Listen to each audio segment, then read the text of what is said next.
We will be learning the 35th Shloka today. Are you ready to chant and learn the Shloka? Yes, I'm ready. Okay, repeat after me.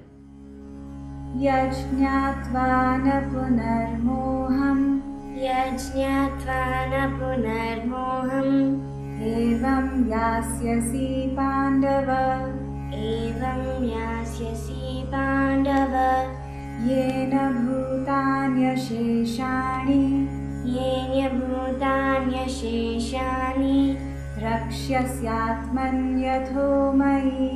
Rakshasyatmanyato mayi. Great. Now let's chant it together. Yajñatva na punarmoham evam yasyasi pandava yena bhutanyasheshani rakshasyatmanyato mayi. What does the shloka mean?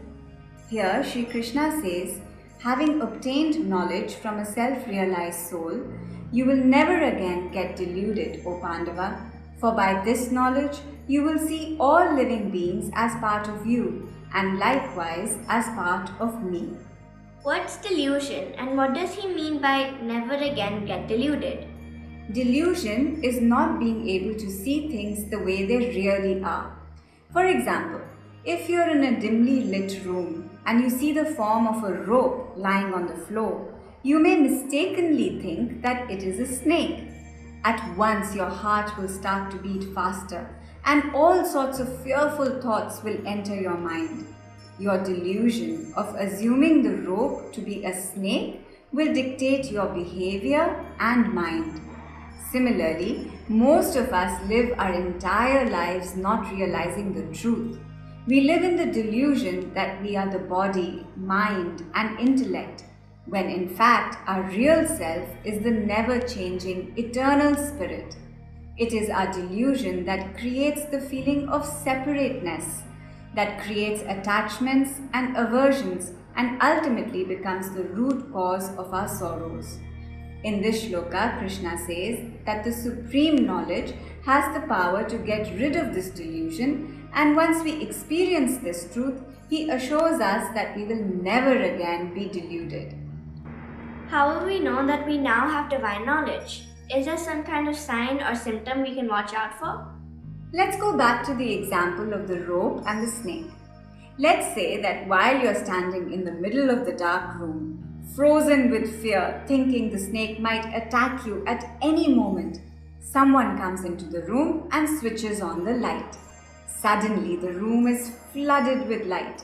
Now you can see the rope clearly, and instantly all the fear you were feeling just a moment ago vanishes completely. This knowledge is also like the light. Once we experience it, it instantly removes the veil of ignorance and lets the light of wisdom shine through. It changes our view of the world, changes our perspective, and lets us see things the way they really are. When we experience the divine truth, we begin to see that all beings in the world are just manifestations of the Supreme. We begin to see that everything in the world is cast from the same die, cut from the same fabric.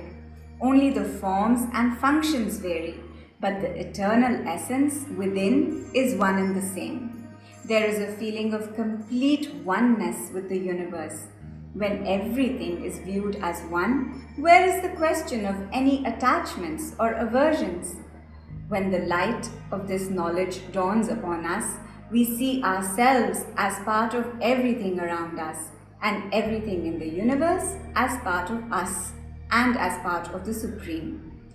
With the delusion of separateness lifted, all that is left is contentment, peace, and happiness.